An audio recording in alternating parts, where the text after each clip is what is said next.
नमस्कार, मैं डॉक्टर रजनी मीना, सहायक आचार्य राजनीति विज्ञान, राजकीय महाविद्यालय राजगढ़ अलवर। आज की कक्षा बीए पार्ट थर्ड ईयर के विद्यार्थियों के लिए आयोजित की गई है। पेपर का नाम है रिप्रेजेंटेटिव वेस्टर्न पॉलिटिकल थिंकर्स और आज के हमारे अध्ययन का विषय है प्लेटो का साम्यवाद।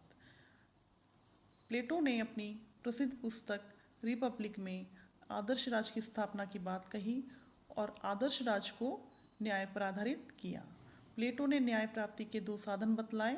पहला राज्य द्वारा नियंत्रित सुनियोजित शिक्षा प्रणाली और दूसरा संपत्ति और स्त्रियों का साम्यवाद। आज की कक्षा में हम प्लेटो के साम्यवाद की चर्चा करेंगे।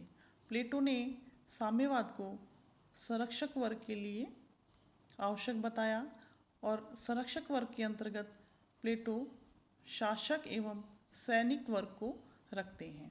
प्लेटो का मानना था कि संरक्षक वर्ग को भ्रष्टाचार से मुक्त रखने के उद्देश्य से उनके लिए एक विशेष जीवन पद्धति होनी चाहिए और इसे उन्होंने स्त्रियों के साम्यवाद और संपत्ति के साम्यवाद की संज्ञा दी।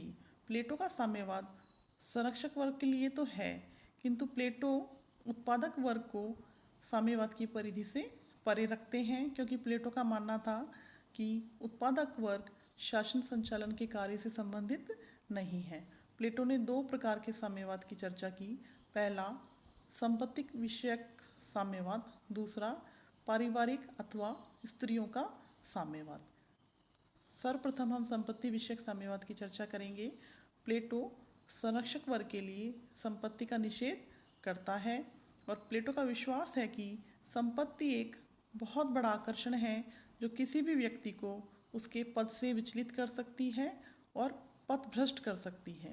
प्लेटो के अनुसार संपत्ति पर शासकों का व्यक्तिगत स्वामित्व समाप्त किया जाना चाहिए और उनके मन और मस्तिष्क से संपत्ति के मोह को मिटाया जाना चाहिए, क्योंकि प्लेटो का मानना था कि शासकों के लिए धन या संपत्ति का विचार अनैतिक है और एक ही व्यक्ति के हाथ में शासन की बागडोर और संपत्ति दोनों ही आ जाएंगी तो वो निश्चित रूप से पथभ्रष्ट हो जाएगा। प्लेटो का मानना था कि शासक एवं सैनिक वर्ग संपत्ति के अधिकारी नहीं बन सकते। व्यक्तिक या सामूहिक रूप से इनका एक इंच भूमि पर भी स्वामित्व नहीं होना चाहिए।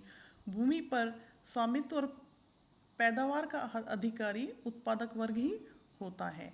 प्लेटो का यह भी मानना था कि अभिभावक वर्ग के पास अपने निजी घर भी नहीं होने चाहिए। प्लेटो इनके लिए ऐसे शिविरों में रहने की व्यवस्था करता है जो सदैव खुले हुए हों और सार्वजनिक हों। प्लेटो संरक्षक वर्ग के लिए सोना चांदी को छूना तक वर्जित करता है।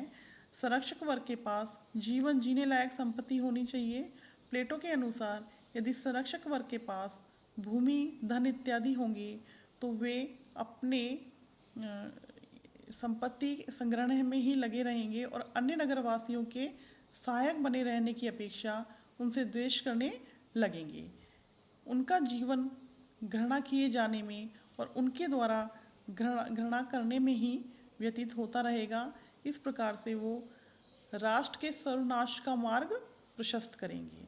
प्लेटो ने शासक एवं सैनिक वर्ग के लिए अपरिग्रह का सिद्धांत के पालन की बात कही, क्योंकि जैसा कि हमने पहले भी चर्चा की थी कि प्लेटो ने अपने गुरु सुकरात से जो शिक्षा ग्रहण की, जिसके अंतर्गत सुकरात का मानना था कि ज्ञान ही सद्गुण है और वैसे ही प्लेटो भी मानते थे कि ज्ञान ही सद्गुण है और शासन की बागडोर हमेशा शासक वर्ग, विद्वान वर्ग या बौद्धिक वर्ग के हाथ में ही होनी चाहिए। प्लेटो का मानना था यदि संपत्ति को संरक्षक वर्ग के लिए यदि संग्रहण करने की अनुमति दे दी जाए तो इससे शासक वर्ग भ्रष्ट तो होगा ही और साथ में वो चाहते थे कि जो शासक वर्ग की नियुक्ति का आधार हमेशा ज्ञान हो और कभी भी संपत्ति ना हो।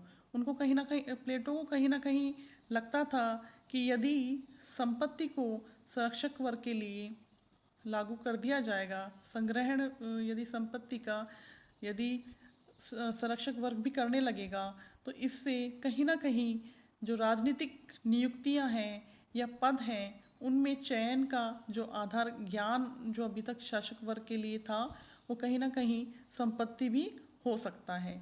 इसलिए प्लेटो ने संपत्ति का साम्यवाद के माध्यम से निषेध किया और प्लेटो का जो संपत्ति विषयक विचार उन्होंने प्रतिपादित किए वो आर्थिक ना होकर राजनीतिक उद्देश्य की प्राप्ति हेतु प्रकट किए गए, क्योंकि जैसा हम देखते हैं कि वर्तमान में साम्यवादी व्यवस्थाओं में आर्थिक उद्देश्य आर्थिक समानता की स्थापना के लिए साम्यवाद नामक विचारधारा प्रचलन में है, किंतु प्लेटो का जो साम्यवाद था वो एक त्याग की भावना थी। वो राजनीतिक उद्देश्य के लिए शासक वर्ग एवं सैनिक वर्ग अर्थात संरक्षक वर्ग से त्याग की अपेक्षा करता था और स्वामित्व संपत्ति के स्वामित्व का निषेध करता था और अपरिग्रह के सिद्धांत के उन्होंने समर्थन किया कि जितना जीवन जीने लायक जरूरी हो उतनी ही संपत्ति इस वर्ग को अपने पास रखनी चाहिए। इस प्रकार प्लेटो की विचारधारा आधुनिक साम्यवादी विचारधारा के समान नहीं है। इसका उद्देश्य राजनीतिक है और यह एक संरक्षक वर्ग से त्याग की अपेक्षा करता है। और प्लेटो ने इसी प्रकार से स्त्रियों के साम्यवाद की भी बात कही।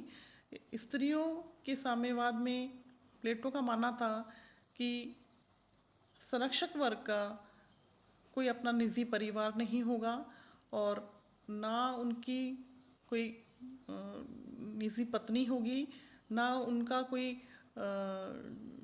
अपना निजी घर होगा और जितनी भी स्त्रियां हैं वो समान रूप से सभी की होंगी और बच्चे भी सभी के सार्वजनिक रूप से होंगे।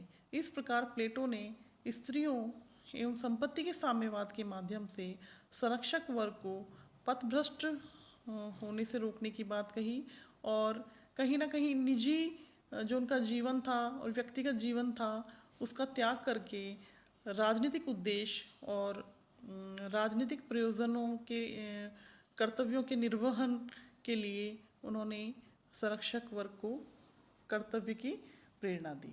आज की कक्षा यहीं तक, धन्यवाद।